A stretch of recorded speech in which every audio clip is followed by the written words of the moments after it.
What does it take to be an entrepreneur?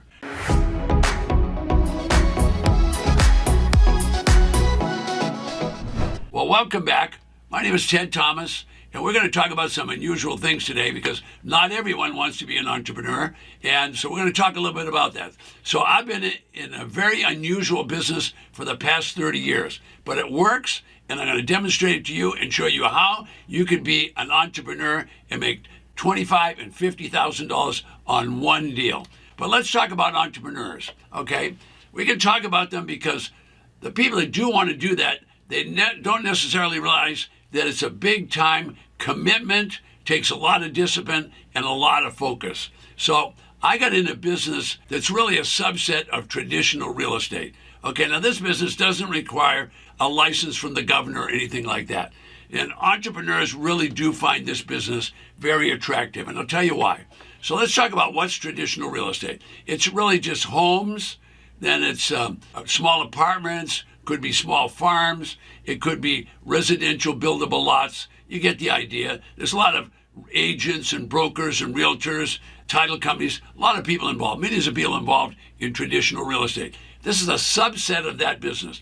And this is a subset because it's not traditional, it's a part of the business that involves defaulted property. And what happened to these properties? Well, it turns out there's 3,000 counties, or more than that, more than 3,000 counties in the United States. And there's a certain amount of people that don't pay their taxes. Those properties go into default. So what happens? Well, those properties are in default, so that means if they don't pay their taxes, the county's not going to have any money. So what happens? The legislature mandates, in other words, they write statutes, they write laws that say, you've got to pay your taxes, so everybody has to pay. Now, the business has been around for 200 years. I overlooked it for 30 years, but in the last 30 years, I've been doing this, and I can do it in any county, all 3,000 counties, and I can do it from home. So I'm talking about tax defaulted real estate. Okay, now this has been going on for over 200 years. So in today's episode, I'm going to talk a little bit about that. And you're going to see what it takes to be an entrepreneur, because I had to learn a little bit about it. But if you want to be an entrepreneur, you can do that. Just remember, this is a discipline thing. It's going to be focused. It's not going to be what you read about on the internet or you see on late night television. Oh, anybody can be an entrepreneur. It's going to be easy. You'll be on the beach every weekend. Don't buy into that, because I'm going to tell you, you'll probably work harder as an entrepreneur than you ever did working for somebody else. So you need to be disciplined. That means focused. You're always going to do the right things at the right time. All right, now there's a number of descriptions for entrepreneurs that all make it sound that it's going to be awful easy to do. I'm not going to sugarcoat it. I'm going to tell you right now, being an entrepreneur is going to be work, and no doubt about that. All right, now if you're going to be an entrepreneur, here's the first two things you have to know. You're going to have to take care of other people, and you have to solve problems. So you have to solve other people's problems with the product that you create. So you need to have, if you're going to create something, you need to create something that other people want to buy and pay you. So they will pay for things that will help them, all right? They're not going to pay you just because you build something that you like. They're only going to pay you if you build a product that solves a problem for them. So a successful entrepreneur needs to understand that's the only way they're going to survive. You're going to have to build products that other people will pay for, and then it sounds easy, but it's still going to be a challenge. You're going to have to find a market for that, and I'll talk a little bit about that in a minute. All right, so there's no single profile of what an entrepreneur could be. Some are big, some are short, some are wide, some are whatever. Some are male, some are female, some are minority, some are whatever. I mean, it's a whole mixture, potpourri of people, and it's just the people that want to do something a little bit different. But what they want most is they don't want to have a job anymore, and they don't want to have a boss. So they want to work for themselves. That means they probably want to work 60 hours a week instead of 40 hours a week, because that's really what's going to happen.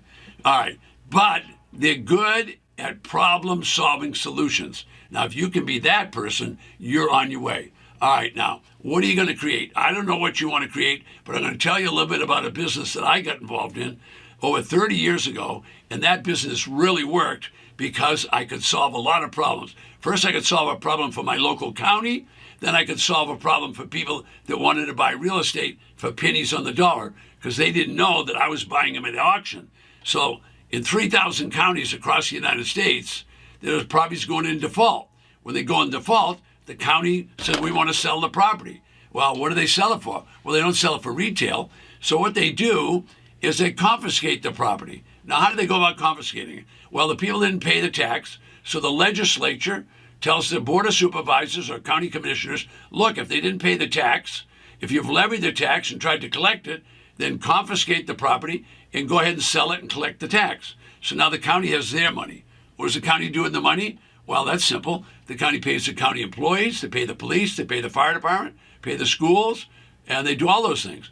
All right, so now the county's happy. Well, but the problem is they've got a property. What are they going to do with it? How are they going to get money? Well, they're going to sell it.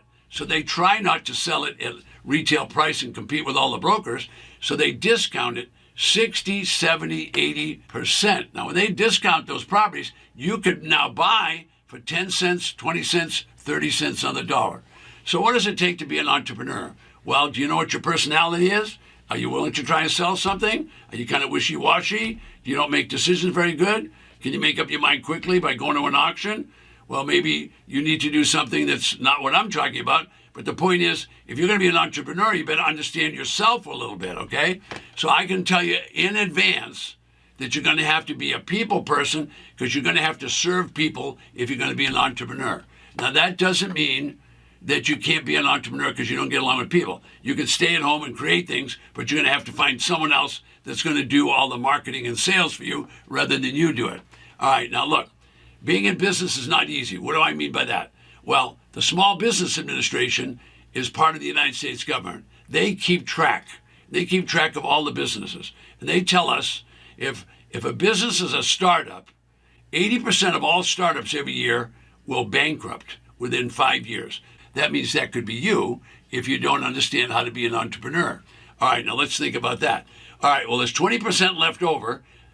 Of that 20%, 80% of those will also go bankrupt within the next 5 years. So within 10 years, 96% of all the businesses are going to fail. You don't want to be in that failure. Well, how are you going to prevent that? Well, you don't even have to ask me. You can go to the Small Business Administration and they will tell you why those businesses fail. But let me reiterate a couple of the reasons. Number one, they don't understand revenue. If you can't generate revenue and hold on to it, then you're out of luck. The second thing they don't understand is that you have to be in marketing and sales. So everybody thinks to be an entrepreneur, you're just going to produce a product or you're going to produce a service. No, you have to know how to generate money.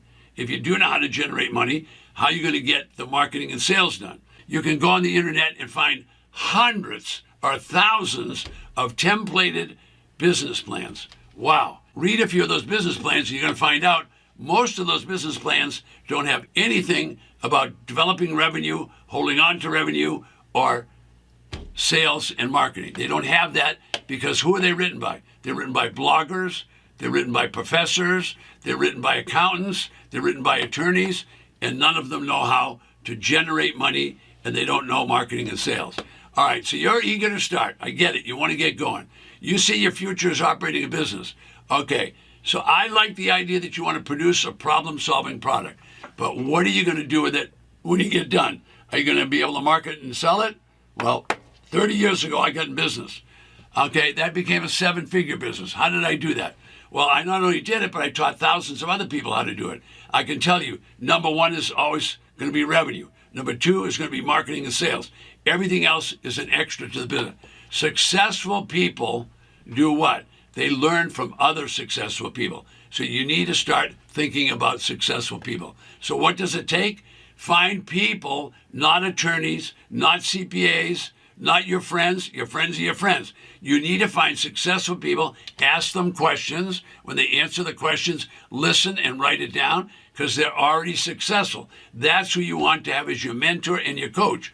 A coach will accelerate everything you're doing. You want to be an entrepreneur? Get yourself a coach. Get yourself a mentor. Go to work for successful people. That's how you're going to become successful. Otherwise, you won't be able to do it. All right, so I'm going to run out of time on this video, but I do want to mention the business I got involved in. It always works. It works in 3,000 counties. Okay, all the counties are going to take properties back. In other words, they're going to seize, they're going to confiscate the properties that people didn't pay tax.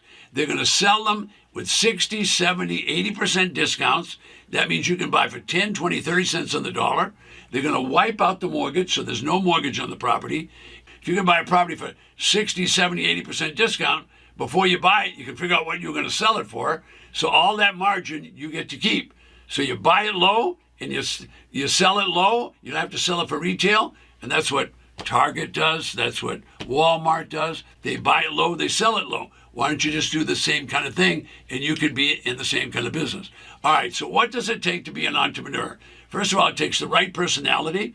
I would tell you to keep your job until you get enough money to get started. Entrepreneurs and freelancers, there are thousands of them, so it's going to be competitive. So you need your number one priority is always revenue. Your second and third priorities are marketing and sales. And then obviously you're going to build a problem-solving product. Now, my name is Ted Thomas. I'll see you on the next video.